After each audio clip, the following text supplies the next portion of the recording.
The door was not there yesterday. I know that,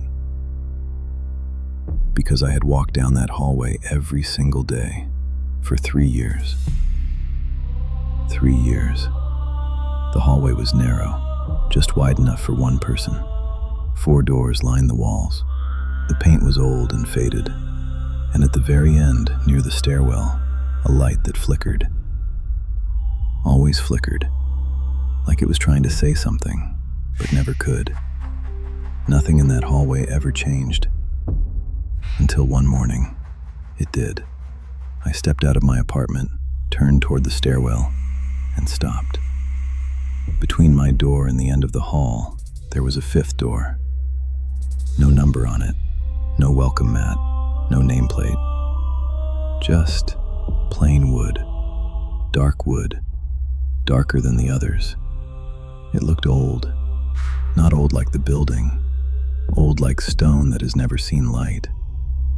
I stood there for a long time. I told myself I had simply never noticed it before. People overlook things. Minds skip over details. That is normal. That is human. So I asked my neighbor, the woman across the hall.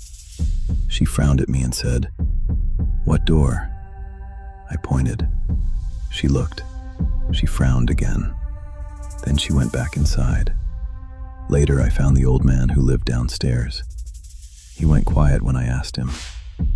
"There have always been 4 doors on that floor," he said. Always. I did not sleep well that night. And when I finally did sleep, I dreamed of knocking. In the dream, I was standing in the hallway. My hand was raised. My knuckles hovered just inches from that dark wood surface. And then, before I could knock, the door knocked back. 3 slow taps from the other side. 1, 2, 3. I woke up breathing fast. The next morning, I made myself go look. The door was still there, but something was different. There were words on it now, written at eye level, handwritten, small and careful. The words read, "You walked past me yesterday." My stomach dropped. I reached out slowly and pressed my palm flat against the wood.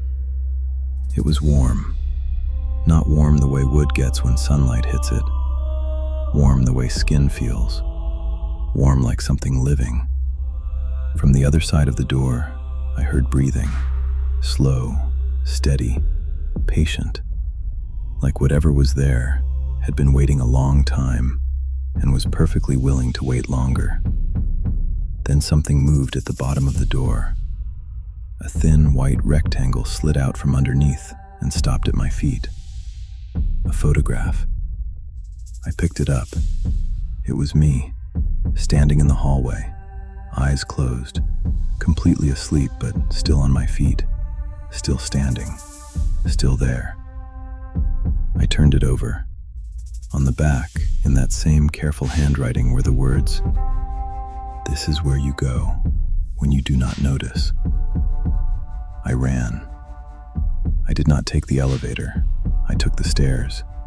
I pushed through the front door of the building and I stood on the sidewalk in the middle of the morning, in the sunlight, surrounded by traffic and voices and the ordinary noise of the world. And I breathed. I stayed outside for hours. When I finally came back that evening, the hallway looked exactly as it always had. 4 doors, faded paint, flickering light. No 5th door. I almost laughed. I unlocked my apartment, stepped inside, closed the door behind me. The lights were already on. The air was warm. And on the far wall, across the room, where there had never been a door in all the years I had lived there, there was a plain wooden door. Dark, old, quiet, breathing softly, waiting for me to walk past it again.